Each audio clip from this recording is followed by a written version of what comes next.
selamat raya semua, selamat raya. Masa zaman saya bujang tu, saya ada 4 baju Melayu. Kalau raya, saya beraya sampai 4 hari, saya ada 4 baju. Saya ingat lagi masa tu bujang, cuba nak gosok baju sendiri. Saya tak tahu yang iron tu ada skala tau. Punya orang tu sebelum tu pakai gosok cotton. Cotton ni yang paling tinggi tau.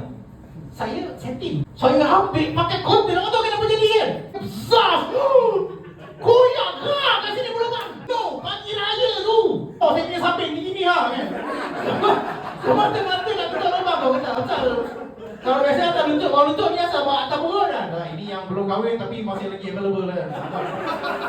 Lepas tu mak saya kata, lepas ni kalau nak gosok tu lah mak suruh kahwin cepat-cepat. Biar bini je gosok. Dan saya kahwin. Masalahnya saya ada 4 baju. Bini seorang. Jadi apa yang saya kena buat?